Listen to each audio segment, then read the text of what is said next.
og svona ríkjasamband verður alltaf í vandræðum. Það mín skoðun.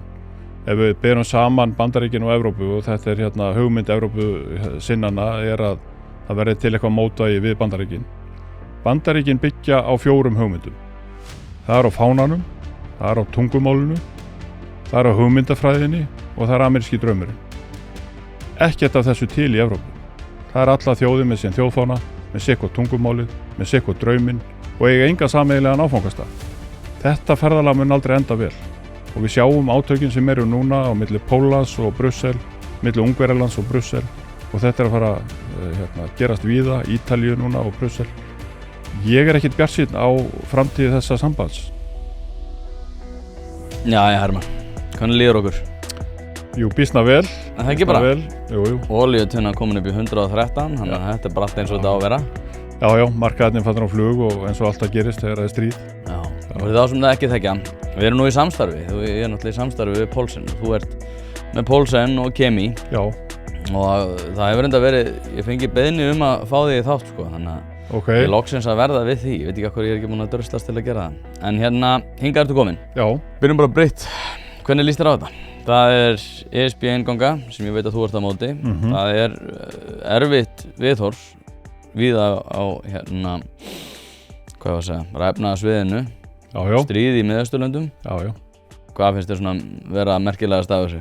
Sko, það eru auðvitað alltaf einhver verkefni við að glíma og verkefni breytast aðeins þegar það eru stríð og ófriður og hráefnismarkaðir fara á flug, þá auðvitað breytast mínimarkaðir dálítið og við þurfum svolítið að vera á tánum.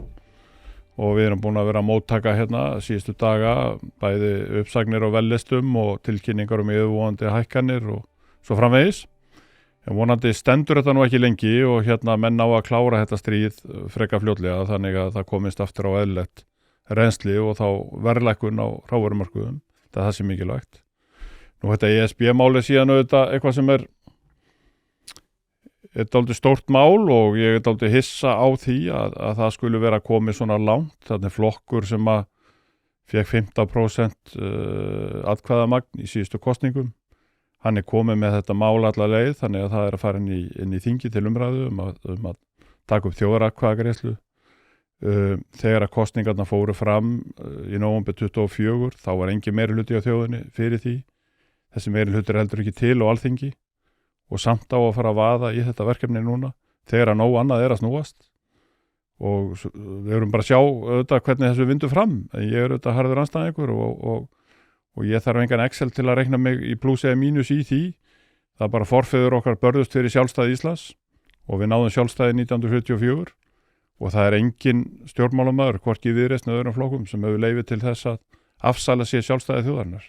Nei, það sem ég mitt þar þessi félagslega þættir sem að mér finnst líka hafa svolítið dottið upp fyrir út af því að ég persónulega var svolítið hrifinn af því að við fengjum nýjan gjaldmiðil og svo fólk að segja við mig, þetta er eina leiðin til þess að fá nýjan gjaldmiðil. Öðruvísi en við færum það bara inn við Bandaríkin og þá er það náttúrulega allt öðruvísi projekt. En núna er ég búinn að vera að lesa Draghi-skýrsluna, ég er búinn að vera að skoða þessi máli, ég er búinn að skoða þróun í Evrópu og svona væntingar í Evrópu. Friedrich Merz er núna bara að segja stytting vinnuvikuna þar hafi verið öryggisógn og þegar þeir eru byrjað að tala um þjóðaröryggisógn þá er þjóðverðin náttúrulega ekkert að grínast. En það sem er svo lítið sérstakt í þessu er sko að núna þegar þetta hefur í raun aldrei verið verri hugmynd. Margir segja, já, við erum afsalagu þannig að þetta bara hefur alltaf verið vond hugmynd. Þetta hefur aldrei verið verri hugmynd. Að þá erum við einhvern veginn að fara í átt að þessu. Já, það svona lýsir kannski einhverju málefna fátækt að reyna að flagga þessum fána núna. Ég átta mikið á því akkur það er svona mikilvægt akkurat núna. Það er rétt sem hún segir að ESB er í miklu vandræðum, alls konar vandræðum og svona ríkjasamband verður alltaf í vandræðum. Það er mín skoðun. Ef við berum saman Bandaríkin og Evrópu og þetta er hugmynd Evrópu sinnanna að það verði til eitthvað mótvægi við Bandaríkin. Bandaríkin byggja á 4 hugmyndum. Það á fánanum, það á tungumálinu, það á hugmyndafræðinni og það ameríski draumurinn. Ekkert af þessu til í Evrópu. Það alla þjóðir með sinn þjóðfána, með sitt tungumálið, með sitt drauminn og eiga enga sameiginlegan áfangastað. Þetta ferðalag mun aldrei enda vel.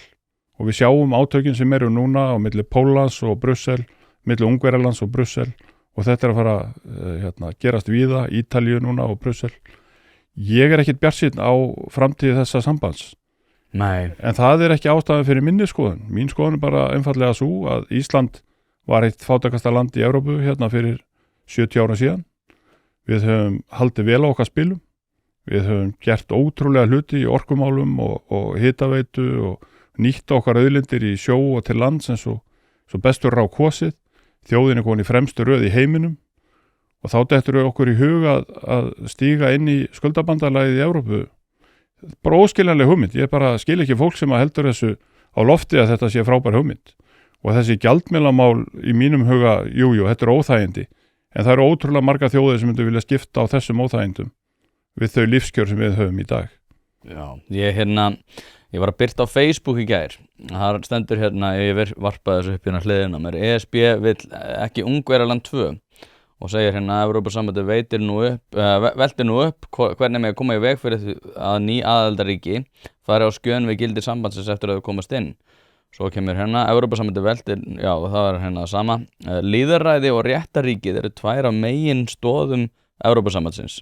Þó hefur á síðustu árum þótt fjara undan því í stöku tilvikum þar sem ráðamenn í ríkjum sem komu inn í stækkunarlótunum 2004-2007 hafa bæði rekið frá frjálslyndum lýðræðishugmyndum og lent upp á kant við önnur aðildarríki.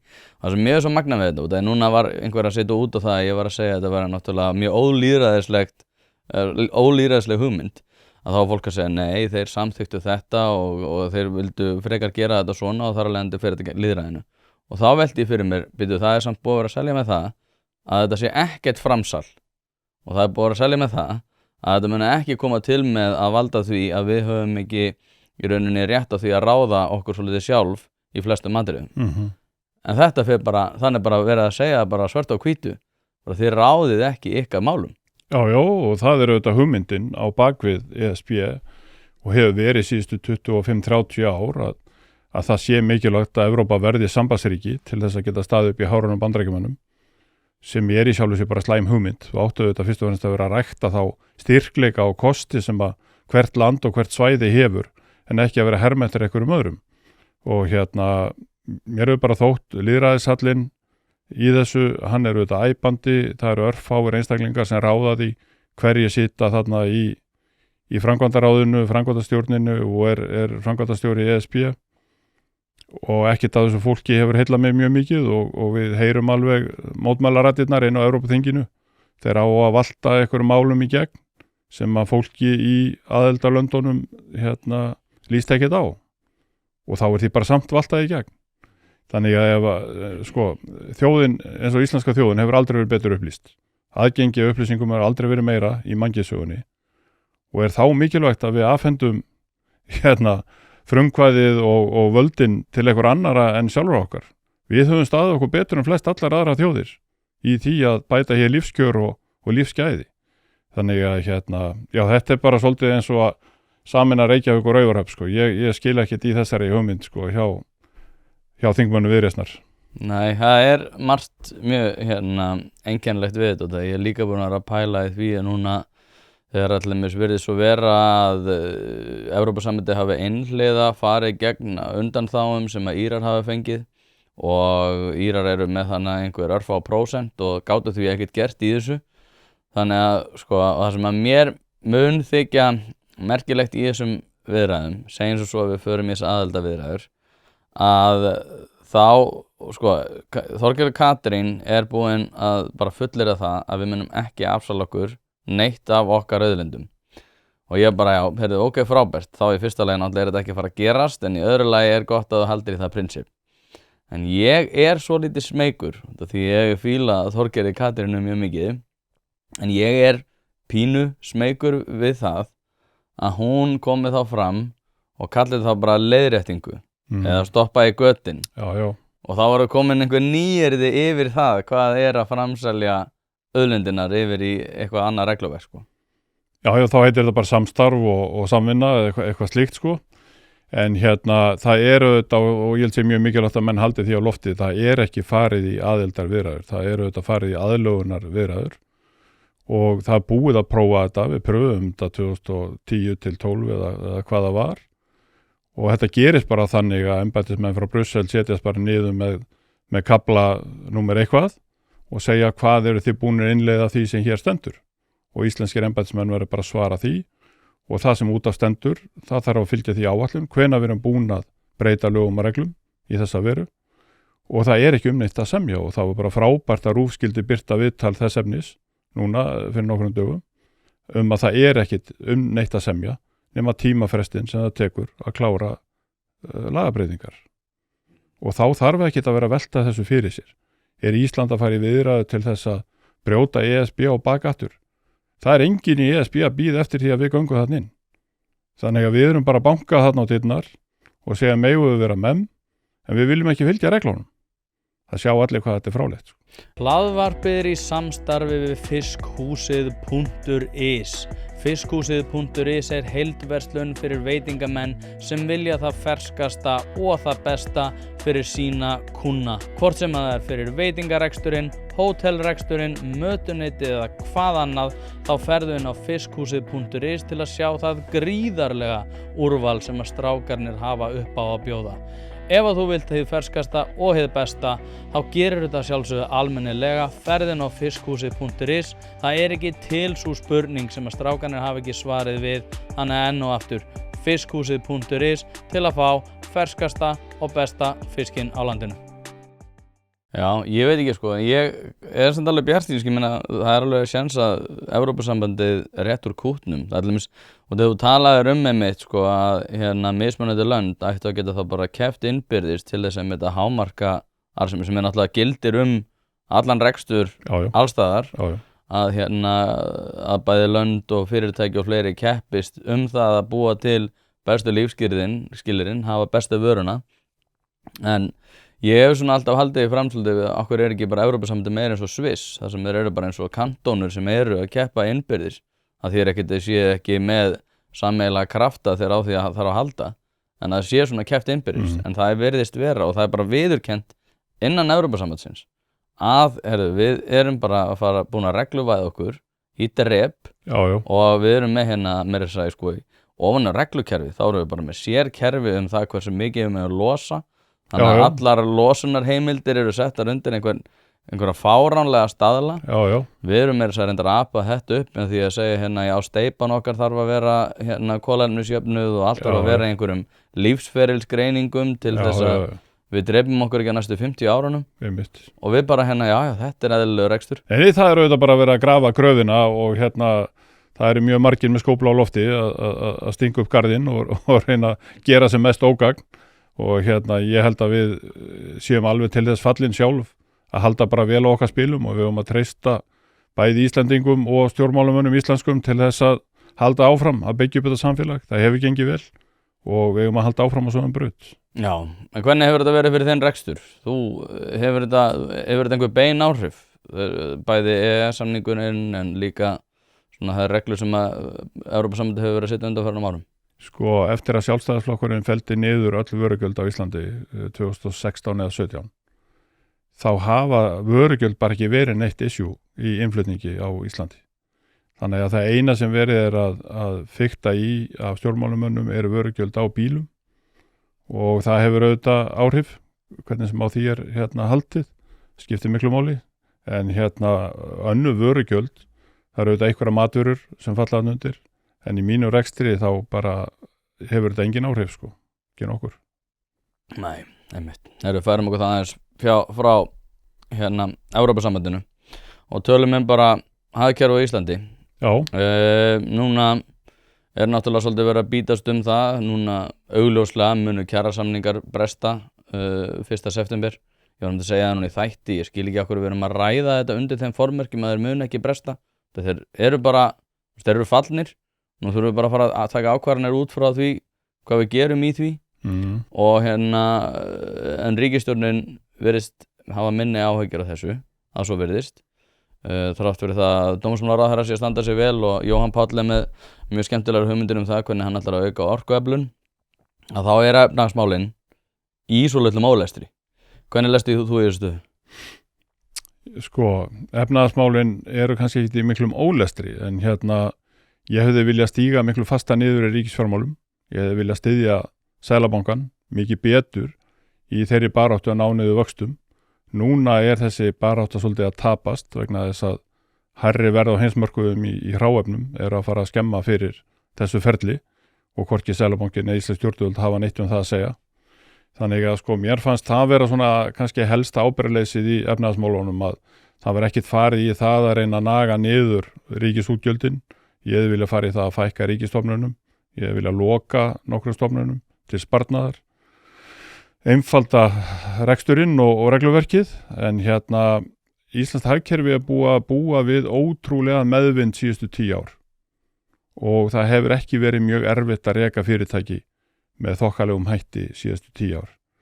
Ég var heppinn að því leyti til að við vorum með vörur til að selja þegar COVID skall á, þannig ekki einu sinni sátími hægði á okkar rekstri, en ég held svona almennt séð að hafa skilyrðin verið mjög góð.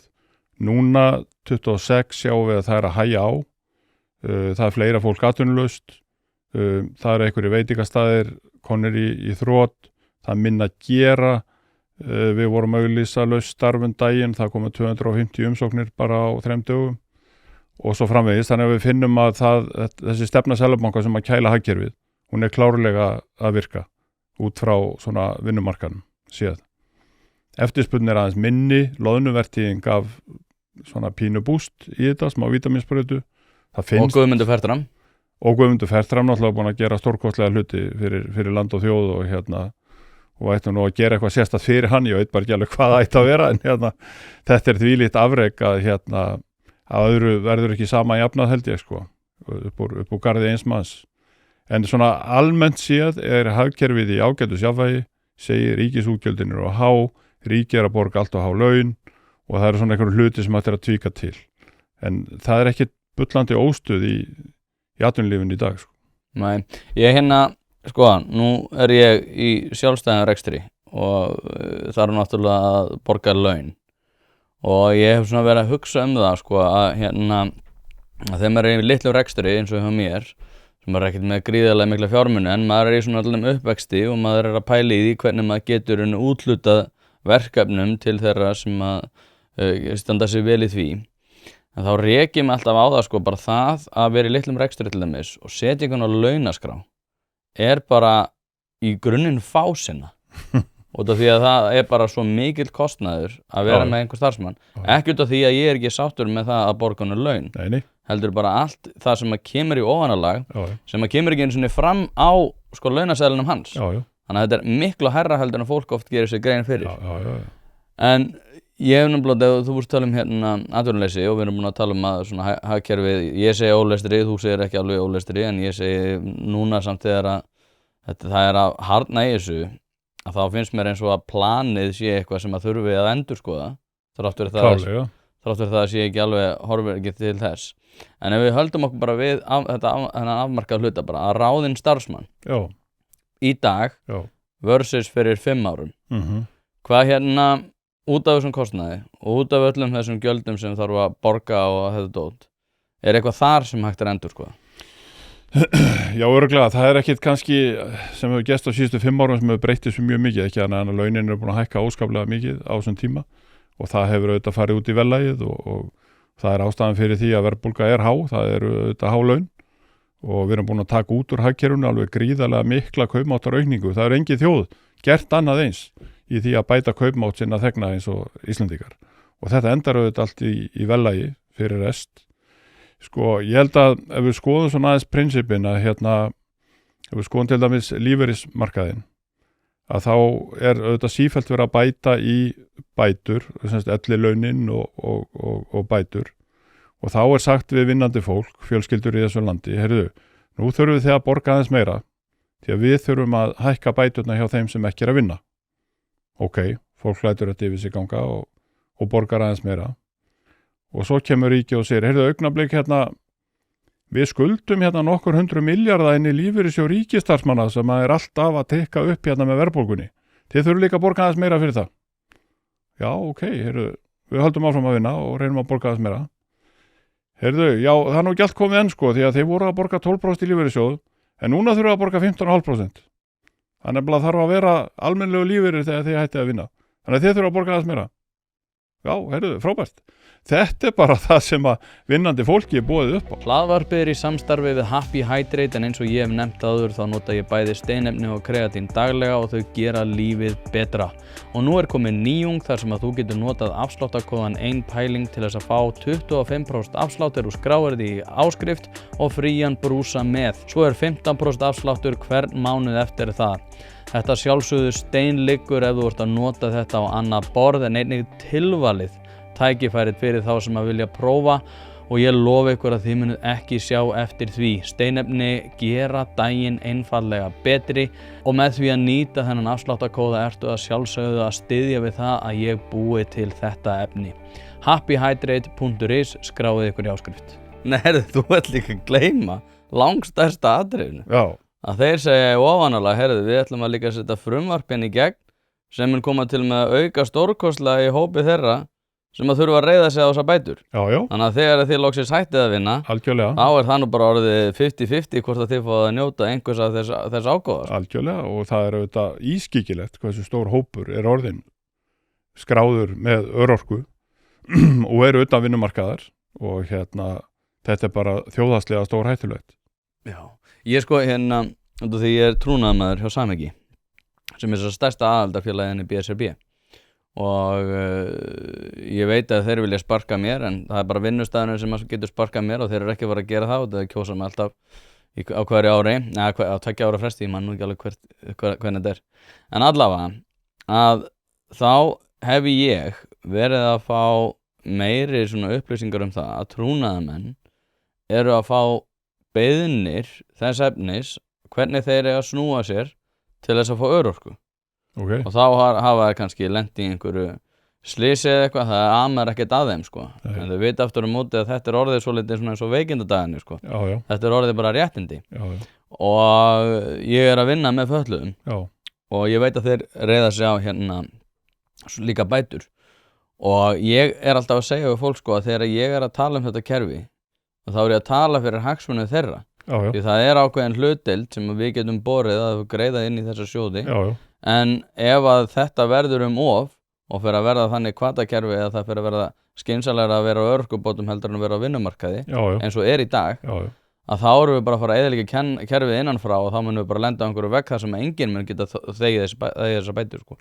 Það bara þannig og það orðið sko að hluta til þannig að það orðið ódýrara og sko betri lífskjör fólgin í því að vera bóta þegi heldur en að vera á vinnumarkaði og það auðvitað orðið mjög öfugsnúið þegar það þannig.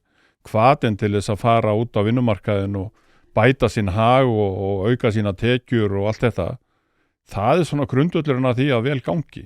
Leið og tökum hennar hvata í burtu af fólki, að þá erum við á rangri leið sko. Það klárt. Þetta eins og með sko Gylfi Magnússon búin að vera að koma fram og segja þetta nú ekkert að vera að setja kerfið á hliðina og þannig að komum við svolítið inn að þessar svona félagslegu anga sem vorum að tala með Evrópusambandið að ef að við erum samt með kerfi þar sem að þú ert hvattur til þess að vera ekki á vinnumarkaði, nei, fjárhagslega mun það kannski ekki endilega setja kerfið á hliðina strax, en aftur á móti þú horfir til 3 áratuga og það hvernig þú í rauninni er búin að stilla af þá hvata sem eru innan kerfisins og af hverju það skynsamlegt að haga sér á tiltekið máta, að þá gefur það auga leið að þetta mun mylja kerfið innanfrá. Löngu, sko, og þá talað félagslega, löngu áður nú fyrir að sjá endilega efnahagslegar afleiðingar. Já. Þetta bara svolítið eins og að vinna í múrverki. Þú ert alltaf að setja sand í hjólburur og verkamaðurinn sem að keyra þessa hjólburur, hann finnur hægt og rólega að það alltaf meira og meira í hjólburunum því að það alltaf verið að bæta við einni skóflu. En þessi eina skófla skiptir ekki öllu máli, heldur þegar þú er búin að gera þetta 50 sinnum eða 100 sinnum, þá vaknar í daginn við það að verkamaðurinn hættur að mæta í vinnuna. Sko. Það enginn til að keyra í hjólbururnar. Og það þetta sem stjórnmálamenn þurfa átt að sig á. Það þarf að létta byrðum af fólki, ekki sífellt bara bæta í og naga af fólki ráðstöfunarpening. Þetta snýst það að ríkissjóður, allir peningarnir ríkissjóðir, eru peningarnir mínir og þínir. Þeir hafa tekið þetta af okkur með einum öðrum hætti og eru svo að ráðstafa þessu með einhverjum öðrum hætti út til einhver annara.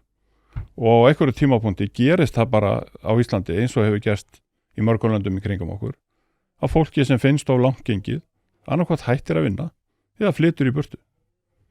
Þetta bara samkeppni talent og vinnuafl, sko. Þannig að ég segi við fólk, sko, hættið nú að moka í hjólbörurnar og leitið leiða til þess að spara í rekstrinum, minnka ríkisapparatið og skilja meiri pening eftir í veskjun landsmanna. Þá þarf ekki að hækka laun. Það leiðin til að lækka verðbólgu. Það að skera niður kostnað hjá ríkinu.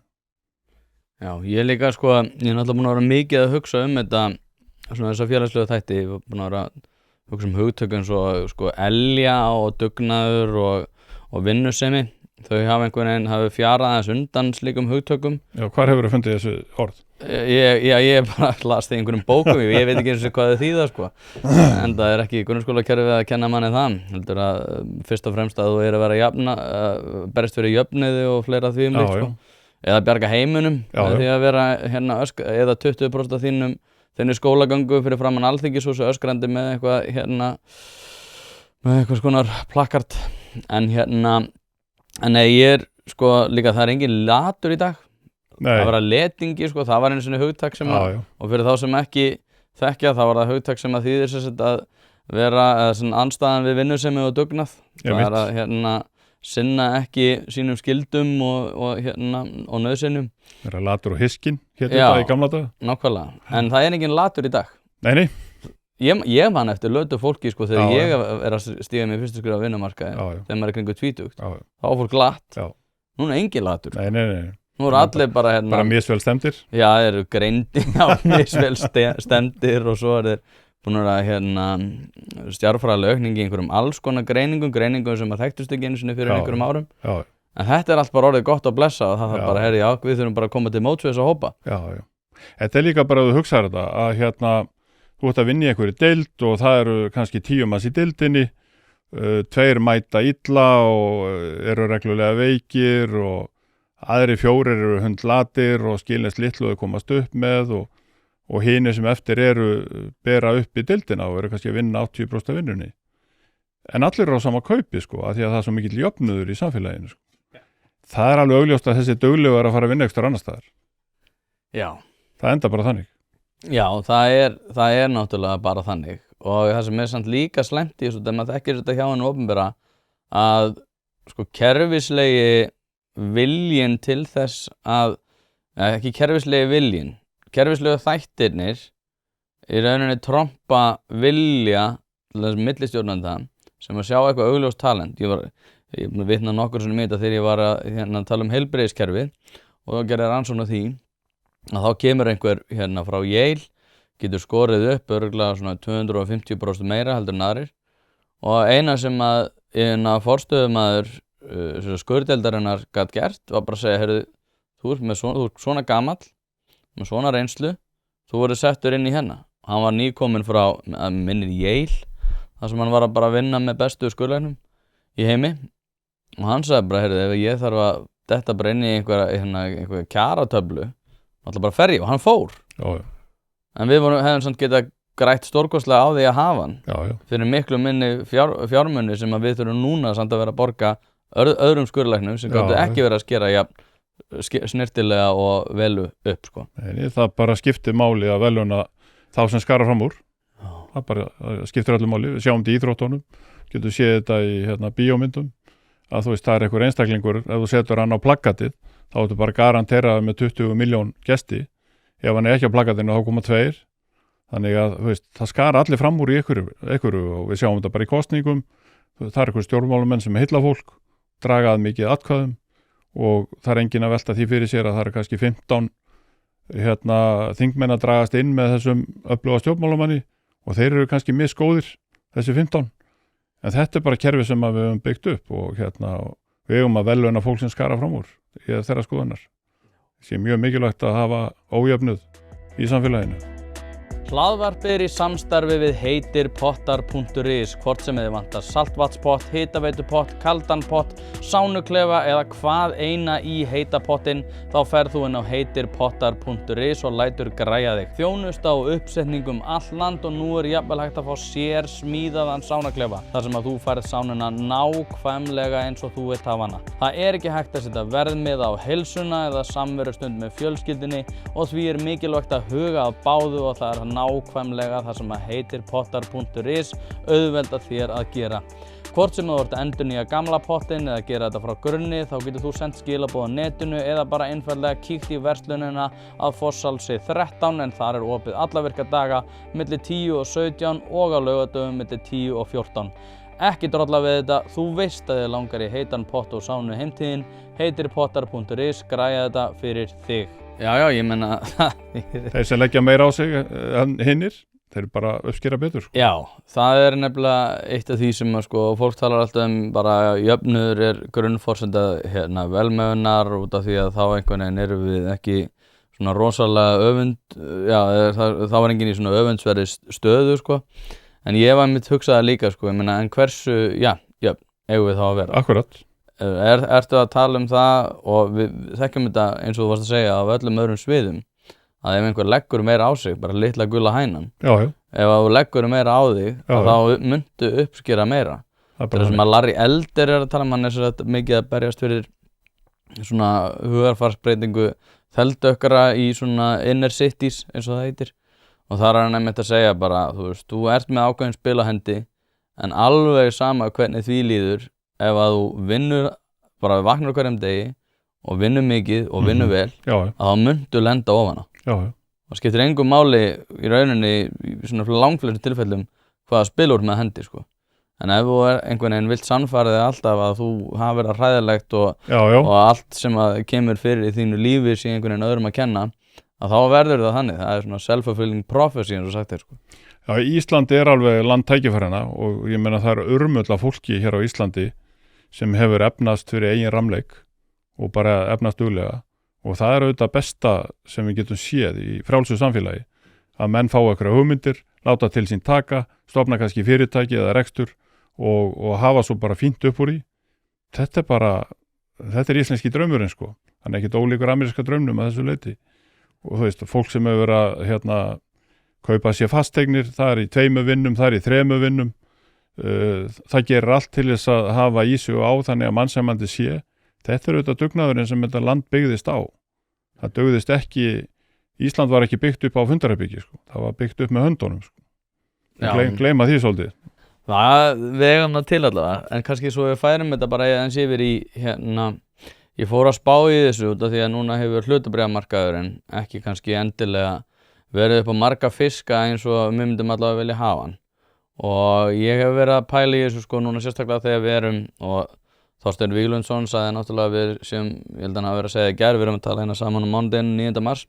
Hann sagði á Sprengisandi hjá Kristjáni í gær að vinnumarkaðurinn jaðraði við það að vera byggður á hálfgerðri geðveiki út af því að við værum alltaf að auka laun og svo kemur það verðbólga og við bara skildum ekki neitt í neinu og eina svar okkar væri að gangi í ESB sem er alveg hálf ruglað allt. Hann benti svolítið á það, náttúrulega, hann var að tala fjárfestingar í húsnæði og fleira og ég hef sjálfur fjárfest í húsnæði og ég setti bara upp Excel, bara grunnforsendur, bara ef að kjarasamningar myndi koma til með að aukast og ef að lóðaskortur væri fyrir hendi og ef að atvinna myndi bjóðast á því svæði sem byggingarnar eru, að þá myndi húsnæðisverð koma til með að hækka. Og svo var ég að meta bara mismunandi til þess, ég tók Þorlákshöfn, sá mikla aukningu löngu áður en hún kom, bara út af nákvæmlega þessu. Ég sá bara Ellið ætlar að auka rosalega mikið atvinnu, lóðirnar eru, það er slatt af lóðum en það mun samt trompa hitt og launin munu koma til með að hækka ævintýralega á þessu tímabili. Það bara fjölga tækifærum. Já, en það sem að mér þótti svolítið vont og það ég er að setja í samhengi við hlutabréfamarkaðinn er að fjármagnið og hvatanir til þess að fjárfesti steypu eru það miklir að það ætti ekkert svakalega mikið að koma okkur á óvart að fólk sjáu ekki hagsmunum borgið í því að vera fjármagn eða sem sagt að setja sitt sparifé inn á hlutabréfamarkað Já, ég held að íslenski hlutabréfamarkaðurinn sé enn að líða fyrir bankahrunið. Það fór allt traust úr íslensku þjóðinni og svo erum við búin að sjá 2 stór flugfélög koma og ná hér miklu flugi og verða gjaldþrota og það er bara ekki til staðar nægilegt traust á íslensku fyrirtækjum fyrir hinn almenna launamann. Hann getur farið í bankan og lengi vel gat hann fengið 8-9% vexti, núna kannski fær hann 67% vexti á svona tryggðum reikningum og þá ertu bara með sömu ávöxtun og bandaríski hlutabréfamarkaðurinn er búin að gefa síðastliðin 100 ár. Hann er með svona 7-8% meðal ávöxtun. Þannig að hvatinn til þess að taka áhættu og kaupa í einhver skráðu félagi, hann er bara ekki til staðar og sum skráðu félagi á Íslandi vera mjög ódýr í kaupöll og það er örugglega tækifæri þar og svo er eitt og eitt svona sem er alltaf dýrt. En sko ég held þetta bara snúist traust og ég held að atvinnulífið þurfi að vera miklu sýnilegra. Ég held að við þurfum aftur að fara svona kynna fyrirtækin innanfrá. Ég hlustaði til dæmis á forstjóra Eimskips daginn í podcasti og ég lærði á 1 klukkutíma eða 1,5 klukkutíma meira Eimskip heldur en ég hef heyrt í fréttum eða séð í fréttum síðastliðin 10 ár. Og ég held að þetta sé bara leiðin. Það þarf bara að kynna fólki betur, fyrirtækin, hvað þau eru að gera, hver tækifærin eru. Hvað eru fyrirtækin að borga mikinn arð, það skiptir miklu máli fyrir fólk að það sé ekki bara tekjulaust með hlutabréf langar hríð. Það er ekki allir tilbúin til að fjárfesta og setja bréf eins og brón í skúfu í 20 ár og vona það besta.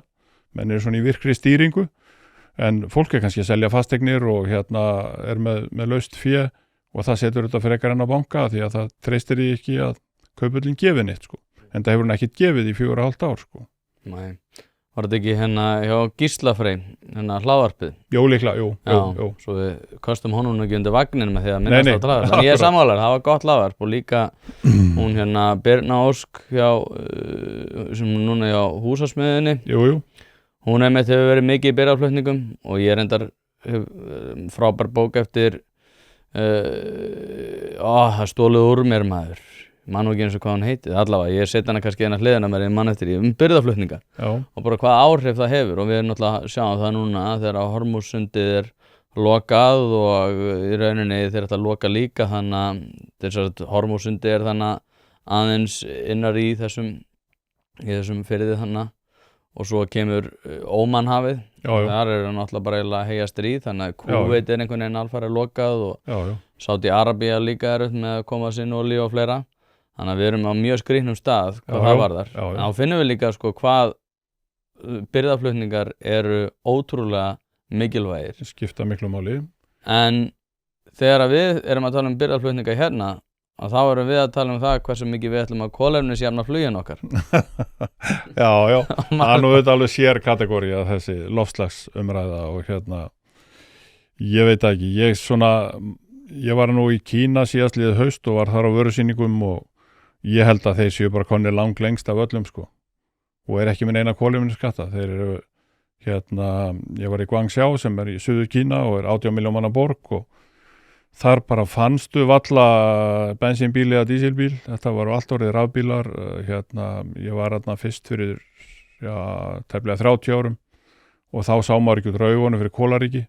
Nún er bara blár himinn og hreint loft og þeir eru bara að stinga okkur alla af í þessu, sko. Og þetta snýst ekkit reglur, skatta og skyldur, sko, heldur að gera eitthvað, sko. Og það er því miður þannig hvort sem það er í Evrópusambandinu eða á Íslandi eða annars staðar. Við erum bara ekki nógu duglega að gera eitthvað, sko. Við erum svolítið mikið að tala bara reglunar. Já, funda hlutina. Funda hlutina. Man einhverju bakkeldisfundir í ráðhúsunum það hvernig við getum tekið á bílnum með því einmitt að fækka bílastæðum eða loka götum og eitthvað þannig. Ekki það, ég er enda búin að éta þá af henni mig að lokun Laugarvegsins hafi verið jákvætt skref. En fyrir utan það, að þá erum við algjörlega að gera grína okkur með því að vera alltaf að fyrsta sem kemst á dagskrá. Bara eins og þetta þegar við vorum að tala um hlutabréfamarkaðinn og þá náttúrulega Æsland er núna stór þáttur þar sem Eiður Ármannsson ætlar að fara á fund boga það bara hvað sé hægt að gera í þessari stöðu. En Æsland er að borga svo mikið einhverju kolefnisskatta 4 milljarða að þeir hefur skilað hagnaði í fyrra ef það hefði ekki verið fyrir þetta. En við tengjum ekkert af engan af þessum punktum saman. Nei, af því að það halda allir einhver annar borgið þetta. Já, það er nefnilega eitt það sem ég er enda búin að reyna að vekja athygli á. Þegar þetta kerfi kom á, þá var mér selt þetta eins og ég myndi koma til með að græða á þessu. Út af því að við vorum með svo mikið endurnýjanlegri orku, allir er að græða, það er svo mikið að koma inn í okkar, við erum að selja einhverja heimildir. Mér finnst ég ekkert græða á þessu.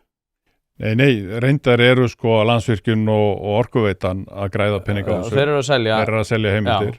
En það fer til eins opinbera, sko. Já, en það eru rosalegar upphæðir sem er að leggjast bara á neytendur. þetta er bara ég og þú, bara eins og allir neytendur, við erum bara að borga þetta og alltaf fyrir peningurinn eitthvað annað, hann kemur ekki aftur tilbaka, hann fer til Brussel og ráðstafa þar í einhverja styrki, sko, hugmyndin auðvitað svo að þeir sem eru með græna raforku, þeir geti selt þeim sem eru með skítuga raforku heimildir. Svo erum við að kaupa kjarnorku og eitthvað þannig? Já, fengi fyrir það peninga, nota þá peninga til að byggja fleiri vatnsaflsvirkjanir sem okkur gengur illa að gera, eða jarðvarmavirkjanir. Þannig að peningurinn fari í það að stækka græna hagkerfið og draga kraftin úr svarta hagkerfinu. Þetta hefur bara ekki gerst á Íslandi. Hugmyndin er ekki svo slæm, sko, en þetta hefur bara ekki gerst. Ef þú ert með stjörnu í rúðinni eða þarft að fara í gegnum einhvers konar bílrúðu athugun þá ferðu að sjálfsögðu á Poulsen.is. Ég prófaði þetta sjálfur, var með stjörnu í rúðinni og fekk bílinn eftir örskamma stund og málið dautt. Ofan á það að veita úrvalsþjónustu í þeim efnum getur þú einnig fundið hið ýmsa á vefverslun þar sem bæði eru seldir varahlutir, ljósabúnaður, ferðavörur fyrir bílinn, reiðhjólavörur, smurefni og margt fleira. Þannig að ef þú ert að drolla við viðhaldið eða bílrúðuskiptin þá mæli ég bara með því að þú hættir því, farir á Poulsen.is og lætur klára málið í dag. Hlaðvarpið eins og þið vitið í samstarfi við harðfisksverslun Hrafnadals. Nú ég búinn að selja töluvert af þessum gæða harðfisk og hafa viðtökunar verið hreint út sagt ótrúlegar. Þetta valsað upp á gamla mátan, sjósaltað og kemur til þín ferskt. Nú býð ég bæði upp á ísu og steinbít sem kemur á roðinu, alveg eins og þú vilt hafa hann, þurrkaðan að sjálfsögðu í vestfirsku fjallalofti og eins og ég segi, viðbröðin hafa verið vonum framar þannig að ég þarf ekki einu sinni að vera í neinni væntingastjórnun. Sendu e-mail á hrafnadalur@proton.me en hlekkin og verðupplýsingar má einnig finna í lýsingu á þessum þætti. Þetta og eins og ég segi, sko, þá náttúrulega líka í ofanálag að ég sem nútíma neytandi þá líka að borga hærra fyrir fluggjaldið. Jú. Ég að borga hærra gjald fyrir vörunar sem að við þurfum nauðsynlega að halda til þess að koma þeim til landsins. Já. Þannig að, sko, já, það er rétt hjá þér. Þetta hljómar eins og fín hugmynd. Já. En ef að, sko, mín lífskjör muni þurfa að líða fyrir það, því að það er líka annað eins og ef við stillum þessu smá upp í leikjafræðimódeli, að sko öll svo athygli sem við erum að veita hverskyns verkefni fer ekki í önnur verkefni. Því að þú varst að tala að við ættum að vera að gera hluti. Kína búið að vera náttúrulega að menga mjög mikið en þeir eru áttur á móti að stíga mjög stór skref í því að takast á við þetta. Þannig að allir þessi fundir sem við erum að taka það hvernig við kolefnisjöfnum og fleira eru fundir sem að við hefðum ellegar getur verið að eyða í það hvernig við tökumst á við hlutina betur. Já. Og ef að Kína að gera þetta svona miklu betur varðar rafvæðingu og fleira, það ekki út af því að þeir eru að funda kolefnisjöfnunarkerfi á borð við Evrópusambandsins, sko. Nei, bara við líka, ef við bara horfum inn á við, þá erum við bara sem lítil þjóð, lítil land, fáar hræður. Við erum búin að búa til infrastruktúr sem smíðaður að mestu leit út í Evrópu fyrir miklu stærri þjóðir og flóknari samfélög, þar sem að kostnaður við þetta flækjustig dreifist á svo marga hausa að það finnst ekki mikið fyrir því. Hjá okkur, við erum búin að byggja hér upp stofnanir á Íslandi sem eru sýstu stofnanir þá evrópskra stofnana og þú veist, við vitum það að búið að taka 25 ára að reyna að koma Hvammsvirkjun á kortið og infrastruktúrun okkar bara þannig að þetta ekki sjálfbært kerfi. Við erum alltaf að gera okkur lífið erfitt og Jón Jónsson á Langanesi, hann getur kært byggðalínu á Reykjanesi og Landvernd getur kært allt og svo framvegis. Þetta næri auðvitað engri átt. Ef þetta væri einkarekstur, þá væri þetta fyrirtæki farið á hausinn. Þannig að það þarf auðvitað bara að einfalda alla þessa ferla og öll þessi kerfi. Við erum búin að gera okkur lífið allt og erfitt. Var iðnþing fyrir örfáum dögum, þar sem þeir voru að mynda að segja að stjórnmálumenn, eiginlega allir sem hefðu tekið við ríkisstjórn, hefðu sagst alltaf að einfalda kerfið. Já. En það einhvern veginn flækist bara. Já. En einhvern veginn það kemur svo sem ekkert svakalega óvart út af því að við vorum að tala að mismunandi landsvæði hafa mismunandi gæði og menningu og auðlindir og fleira, að það ætti ekki að koma okkur á óvart að mismunandi fólk vil gera hlutina öðruvísi. Nei. En eins og þegar við erum að innleiða allt, eða svona mestmegnis af þeim ferlum sem eru í Evrópusambandinu, að þá ætti ekki að koma okkur á óvart að þeir ferlar séu þá eitthvað á skjön við það hvernig við myndum annars gera hlutina, sko. Nei, þeir hentu auðvitað fyrir mið Evrópu sem að allt þetta kerfi snýst og bara eðlilega, mér finnst að þjóðir til dæmis sem búa hlið við hlið í Evrópu, mjög eðlilegt að þær séu saman í einhverju Evrópusambandi. Þær eiga bara svo mikla hagsmuni saman. Það er eins og að við sem eigum enga hagsmuni með þeim þegar við erum hérna út í norður Íshafi sko. Og bara grunnurinn er bara þessi að reglur og lög þau koma frá Evrópu á færibandi.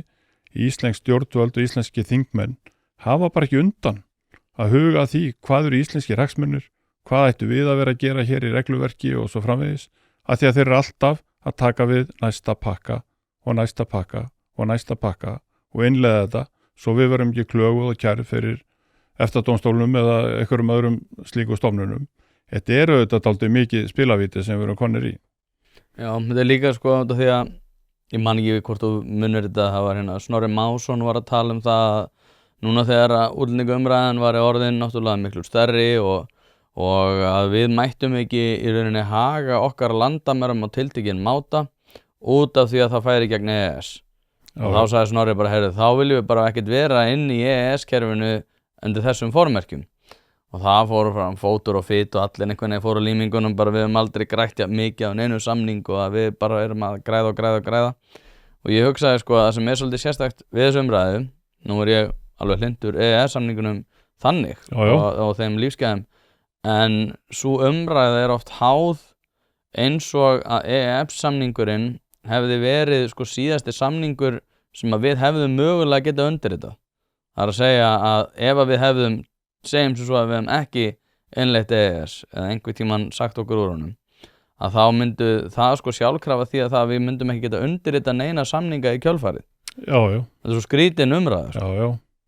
Þú veist, auðvitað höfum við grætt mjög mikið á EES-samningum, það er engin spurning, en við þurfum líka auðvitað að viðurkenna það að hluti til dæmis bankarhrunsins var til út af EES-samningnum, frjálst flæði fjármagns var til þess að við réðum ekki neitt við neitt þegar allt fóru böndunum og það er ekki fyrir að við setjum neyðarlögin og skrúum fyrir kranana að við náum tökum hérna á efnahagslífinu á Íslandi og þarna voru nú engir sérstakir hjálpakokkar frá Brussel eða annar staðar frá að reyna hér með skóflu að móka skurðin sko. Við vorum bara í þessu sjálf og þeir sögðu okkur öllum hérna sem heyra vildu að við getum bara getið skít og hérna ég held að við ættum ekki að gleyma því endilega sko. Þannig að þetta snýst bara allt hagsmuni og ef okkar hagsmunir eru þeir að halda EES-samninginu lifandi, fínt, þá skulum við bara gera það. Ég held hins vegar að ESB sé viljandi, hægt og rólega að reyna að draga Ísland og Noreg inn í sambandið með góðu eða illu og það kæmir eitt óvart og einn daginn er þessum samningi bara sagt upp af því að það er ekki hagstæðu fyrir Evrópu lengur og við þurfum þá bara að vera með plan og það þarf að vera innihaldið í því plani sko.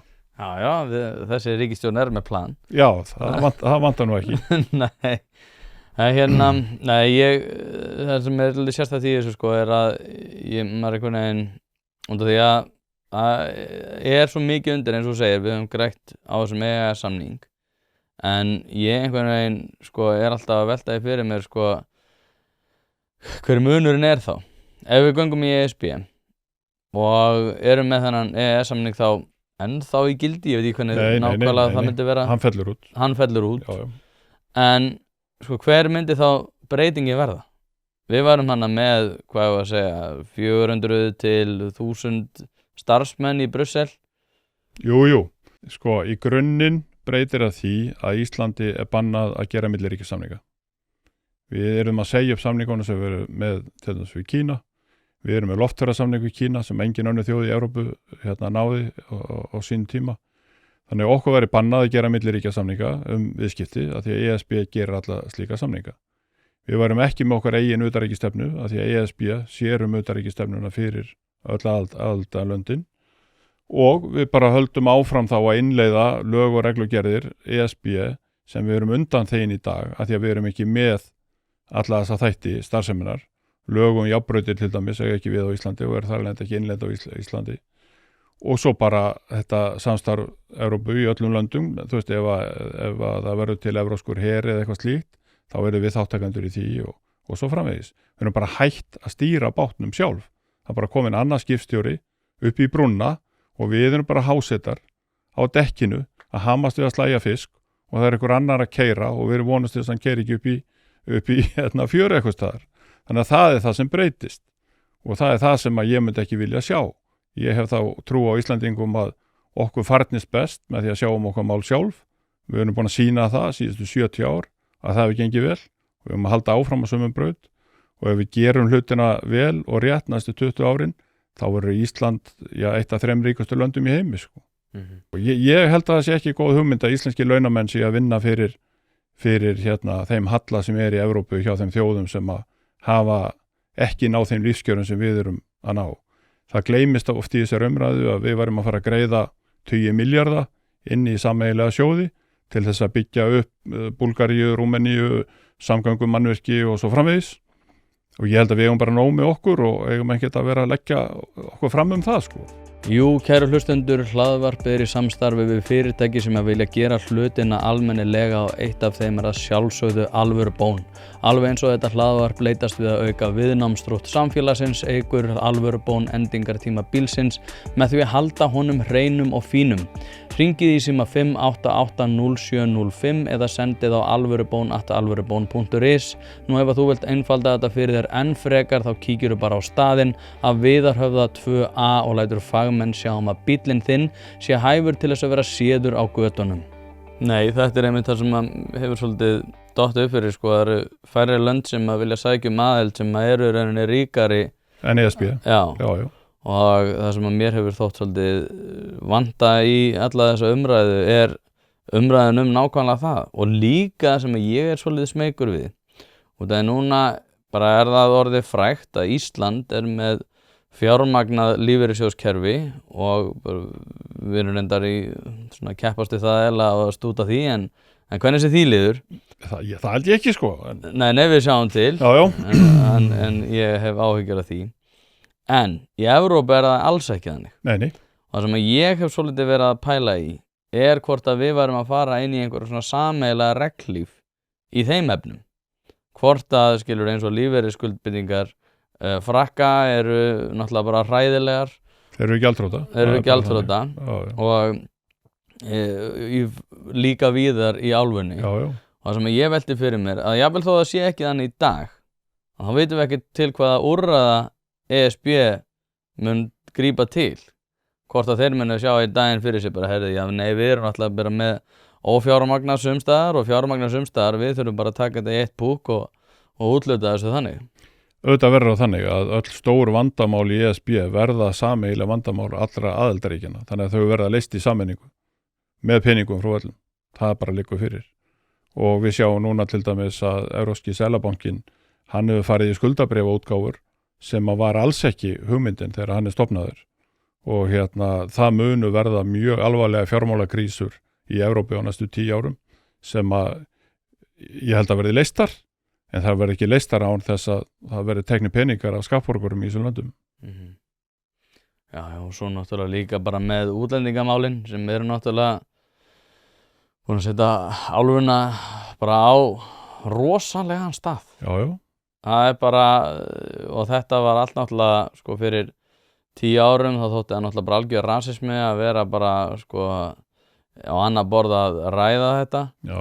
En núna eru í svona flestum löndunum, ef það er ekki mjög stóri flokkar, að það voru það nánast eina málið sem er að stýra umræðum í þeim löndum. Já, akkurat. Og þetta er auðvitað bara flókið og þú veist, ég er nú búin að sækja Bretland heim í, það er 50 ár sko sem ég kom þar fyrst og Bretland hefur breyst alveg gríðarlega og það er eiginlega stór svæði, marga borgir, þar sem að innfæddir Bretar eru bara í miklu minnihluta og þú ert bara í Asíu sko að ferðast. Í nokkurum breskum borgum sko. Ok, það er ekkit endilega neikvætt en það er bara ekki það sem að Bretinn sjálfur hafði hugsað sér eða vildi og menn þurfa þetta bara að spyrja sér þessar spurningar sko. Hvers virði er það að tapa ættlandinu eða ættjörðinni og að því að þú ætlar að vera svo góður við alla hina sko að þú ætlar að bjóða þeim heimtíðin sko. Og Íslendingar hafa bara ekki svarað þessari spurningum með ábyggilegum hætti. Við erum náttúrulega með 500 milljónir Evrópubúa sem hafa sama rétt og við hér á Íslandi í gegnum EES-samningin og þá eigum við eftir þær 100 milljónir flóttamanna sem eru á ferðum landið eða ferð löndin að leita sér að betra lífi og það þarf auðvitað að vera einhver stefna í þessu og auðvitað sagði Heiðar Guðjónsson það sem að þurft að segja að án landamæra verður engin velferð. Þú veist, ætlum við að passa upp á Íslendinga og tryggja lífsgæðin hér eða ætlum við að reyna að bjarga heiminum sko, sem ekki hægt. Þannig að við þurfum bara að hafa kjark og þor til þess að setja niður fótinn og vera með reglu sem virka vel. Við tókum á móti flóttamönnum í marga áratugi og gerðum það mjög vel.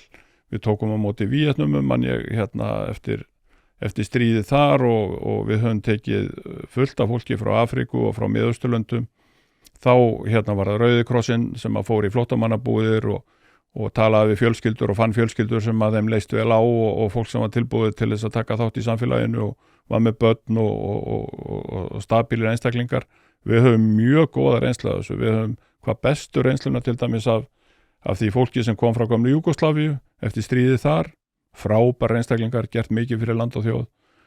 Við höfum bara að hafa kjark til þess að stjórna þessu sjálf. Ekki að það séu bara einhverja flugvélar að lenda í Keflavík með Pétri og Páli sem engin veit hausi að sporða á og svo erum við einhvern veginn bara að reyna að sortera úr þessum frumskógi sko. Þetta auðvitað glórulaus aðferðafræði. Já, það náttúrulega og líka sko þegar fólk að tala þetta eins og það að sko sleppa að tala þetta sé einhver greiði við þá sem hingað eru komnir sko. Já. Þegar það náttúrulega öfugt. Ég var með Brynjar Karl sem körfuboltaþjálfari Aþenu og hann einmitt búinn að vera að tala þetta. Hann náttúrulega segir bara, ég er bara með oft á tíðum bara hátt í 80% af þeim sem eru hjá mér eru af erlendu bergi brotið. Já. En aftur á móti þá náttúrulega bara tala ég fyrir stefnu þar sem að við erum með einhverja skynsemi á landamærunum. Já. Og þetta er ekki dög og ég er líka, ég er með Sýrlendinga og Albana og Afgana og fleira. Já. Og það sko að eitthvað fólk úr miðbænum sem að segja bara, ég verð nú bara aldrei áskynja neitt vesen. Að ég bara finn ekki fyrir þessu. Já. Og svo ætla það að yfirfæra það yfir út af því að þau eru ekki að finna fyrir þessu, að þau geti logið því að þeim sem eru raunverulega að vinna í þessum málum að þetta sé engin vandi sko. Já. Þetta er bara mjög flókið. Já, og svo ég fæ skilaboð frá fólki úr félagsráðgjöfum og lögreglumönnum og fleira, bara þetta er sko miklu verra heldur en að þú meira þess að gera þig grein fyrir. Já, potið. En við einhvern veginn, við ætlum bara að vera góðir.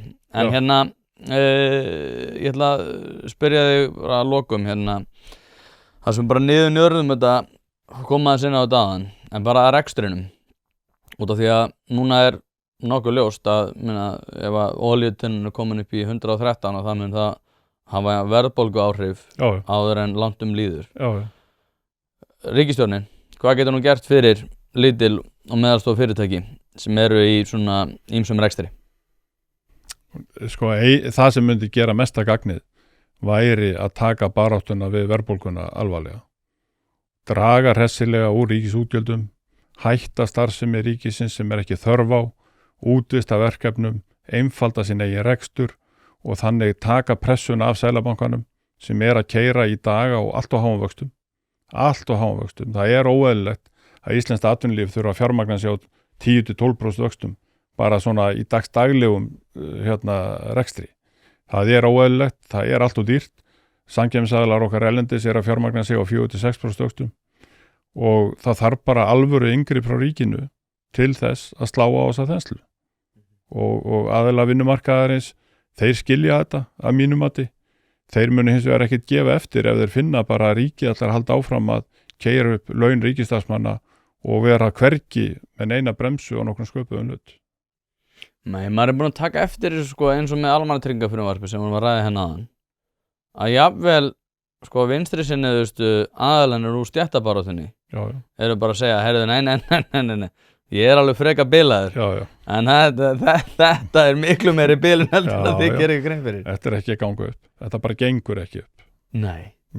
En líka sko því að eins og ég segi að þegar kjarasamningarnir munu bresta og ég þekki Villa Birgis og Sólveig Anna þau voru saman daginn þau segja bara, þetta mun falla á þegar það gerist að þá ætlum við að hækka laun umfram það sem að kjarasamningarnir segja. Ég veit. Og kjarasamningarnir ég mun þetta rétt sko hækka núna 1. apríl, þá mun vera 3,5% hækkun ofan á laun og svo aftur eftir ár. Þannig að núna á rétt rúma ári þá eru launa frá hækkun 7% en ný samningsviðmið 1. september mun að leitast eftir því að hafa þetta ennþá herra. Já, ég held sko áður en að menn fara nú að segja upp einhverju samningum þá þurfa menn að sjá aðeins fram í tíman hvaða líkur á því að slík ráðstöfun muni bæta hag launafólks og ef að fólk sér ekki glóru í því að þá muni þessi samningar halda áfram að mínum mati. Það verður að vera auðvitað augljós ávinningur í því að segja upp þessum samningum. Það geta menn ekki gert bara að því að þeir eru í fílu eða þeim líst ekki á stöðuna sko. Það verður að vera einhver ávinningur og það þannig að laun verða aldrei verða aldrei hærri eða kaupmáttur mun ekkert vaksa nema atvinnulífið vaxi. Laun verða ekki til úr engu, það verða að vera til einhverjir peningar og það fyrst og fremst útflutningsgreinarnar sem skapa þessi verðmæti og svo innlendi markaðurinn sem eldir. Þannig að ég held að við ættum að vera með allan fókusinn og allan kraftin í meiri orkuöflun, meiri og kraftmeiri atvinnulíf og búa til ný verðmæti til þess að geta borgað ennþá meira í laun. Það á að vera slagurinn sko. Pilsa ekki eins þegar hún ekki frá bæjarins bestu pilsum. Það vita það allir sem að hlusta á þetta hlaðvarp að þegar þú ert að fá þér pilsu þá ertu í grunninn að horfa á tvenns konar upplifanir. Það annarkvort svo ánægja sem fylgir því að vera að borða bæjarins bestu pilsu eða svo vonsvikni sem að fylgir því að vera að borða pilsu sem ekki frá bæjarins bestu pilsum. Og það vita það í rauninni allir að það þessar tvær upplifanir sem við erum að horfa upp á þegar við erum að fá okkur pilsu. Því mæli ég með því að þú skellir þessu hlaðvarp í eyrun, farir á næsta sölustað og fáir þér tvíhlaupu ásamt einhverju góðu að drekka. Sko þetta fullmikil bjartsýni hjá þér sko.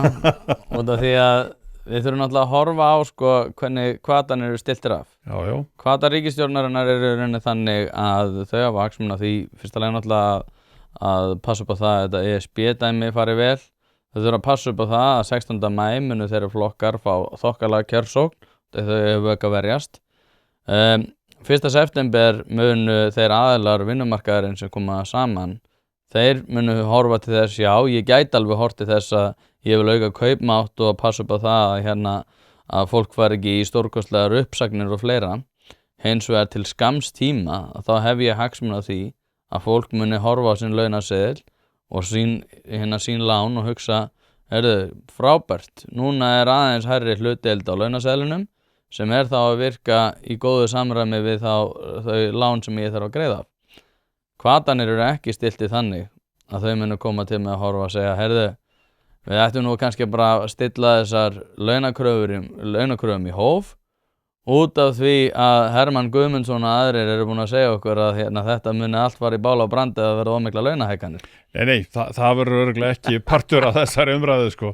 En fólk ekki vittlustar en svo að þó að útborguð laun hækki 10.000 og matakarfan í hverju mánuði hækkar 10.000. Fólk fattar það alveg að það stendur á sama stað.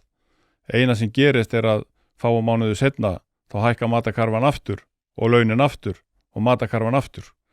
Þetta engin vísindi sko, það engin að fara að finna upp hjólið í þessu. Þjóðirnar í kringum okkur hérna á Norðurlöndunum til dæmis að vinna með þetta 1-3% launahækkanir og kjör fólks hækka jafnt og þétt, hægt og rólega. Við viljum ekkert gera hlutina hér hægt og rólega á Íslandi sko. Og leið og við erum komin niður í 4 tenniferðir á ári, þá bara skollin á kreppa sko. Þannig við erum svo góðu vön. Lífsgæðin á Íslandi hafa verið svo mikil í svo mörg ár að kröfurnar okkar ekki lengur orðnar raunhæfar í mörgum tilvikum. Það er auðvitað ekki að tala lægst launaða fólki á Íslandi. En íslenska millistéttin hefur það alveg fantafínt í samanburði við aðra þjóðir. Já, þetta það sem að Sólveig Anna hún alltaf að töðið þessu. Hún stansuð að segja bara þessi 70% sko, þau ekkert að vera að væla sko. Nei, akkurat. Því það er stórkost. Já, ég get alveg tekið undir það með henni. Já. Þetta og náttúrulega hvað ég var að segja, sú stéttin náttúrulega líka stórum hluta á opinberum vinnumarkaði. Líka. Já. Og ég sá Þórður Gunnarsson var nú að fara yfir einhver tölur þar sem að þeir sem væru að vinna á opinberum markaði og væri á einhverjum bótum og þetta fyrir að slaga upp í bara helmingin á þjóðinni. Þannig að hann bara komin í risa kjósendahóp. Já. Þetta vandamál. Já, þetta pólitískt vandamál. Já, alveg bara og mikið sko. Já. En hérna ég veit ekki hvernig við sko ráðstöfum svona umræðin í þeim efnum, en ég einhvern veginn þetta bara svo skrítið út af það sem þú ert líka að nefna hana með það einhvern veginn að hérna, við munum öll græða á því bara að fara í svona hófstiltari aðgerðir, að það bara minni stemming fyrir því og maður sé líka alveg, ég meina, núna eru vinstrimenn orðnir rosalega mikið á móti Evrópusambandinu. Og af hverju er það? Jú, út af því að þeir náttúrulega gera sér grein fyrir því að ef við tökum upp evru og förum í Evrópusambandið, að þá mun samningsstaða allra stéttarfélaga falla niður. Já, mun breytast. Það mun breytast, ég meina, það er ekki þetta að segja bara, heyrðu, já, við Íslendingar við erum nú bara vanir því að laun hækku hérna 10%, þannig að við ætlum að fara að prenta bara evrur hérna, bara seglum ekki Evrópu hérna, gjör svo vel að borga þetta. Það er ekki boðið. Það er ekki boðið sko. Nei. En hérna, Hermann, við hérna ætlum að segja þetta gott, eitthvað að lokum. Nei, bara hérna kannski helst það að mér finnst bara frábæð gróska í þessum hérna hlaðvarpsþáttum og mér finnst þetta hafa gert meira fyrir upplýsta umræðu á Íslandi heldur en allir fjölmiðlar landsins samanlagt og bara áfram með hlaðvörpin. Mér finnst þetta mjög gagnlegt. Já, ég ætla nú ekki að taka afstöðu til þess, en ég mjög ánægður að heyra. Takk fyrir það. Ég sammála sko, ég var að segja þetta við Gísla og fleiri sem í þessum geira sko, þegar núna fjölmiðl nefnd að hamast í manni sko, að segja að maður þurfa að skrá sig sem fjölmiðl og eitthvað þannig. Ótrúlegt. Alveg, við vorum líka að tala um stofnanir sem að líka svo skrítið sko, því að núna ríkisreksturinn orðin svolítið erfiður, að það sé verið að koma sér svona mikið á dagskrá. Ég myndi taka mín 1500 til 2 milljónir á mánuði og halda mig svolítið til hlés sko.